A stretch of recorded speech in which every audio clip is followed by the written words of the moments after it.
Welcome to OSRS Weekly, where I break down the latest game update, highlight anything worth mentioning, and give you my thoughts on the changes.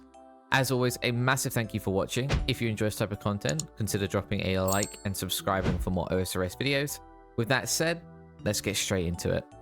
Unfortunately, today's update is on the smaller side, so there isn't a whole lot to talk about. That said, the first thing that caught my eye is that Jagex acknowledged feedback from the Sailing Opinion poll and confirmed they'll be making changes to sailing combat, which is genuinely exciting to hear.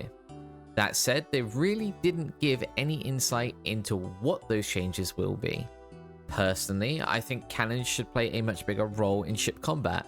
Ideally, I'd like to see something like a 90-10 damage split, 90% of the damage coming from cannons, 10% from the player, with higher tier cannonballs could have a wider DPS range, especially since like rune and dragon cannonballs are extremely expensive to use. Or they could make higher tier bars produce more cannonballs, although that still doesn't really solve the dragon cannonball supply issue. So I'm not really too sure what they want to do there. Long term, I expect better ways to obtain or farm these, but we'll have to wait and see. Just let me know what you think. What would you change about ship combat? Outside of that, most of the update is just bug fixes and typo corrections, so there's not too much to dig into there.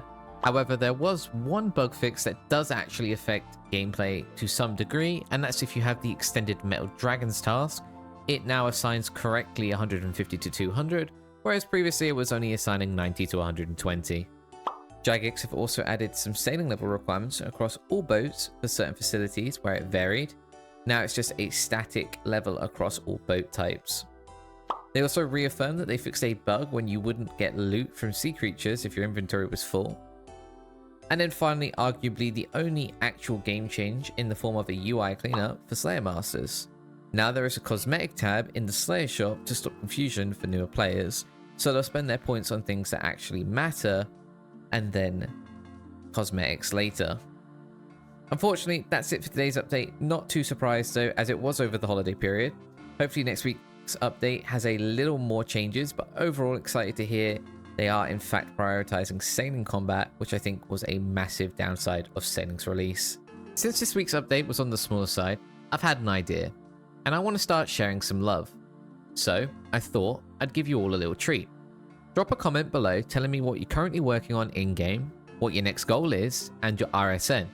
I'll be picking 2 random subscribers to receive a bond each. The only catch is you do need to be subscribed. And I'll drop a short clip in next week's video of me meeting you in game and trading over those bonds. Good luck, and I'm looking forward to reading what everyone's grinding.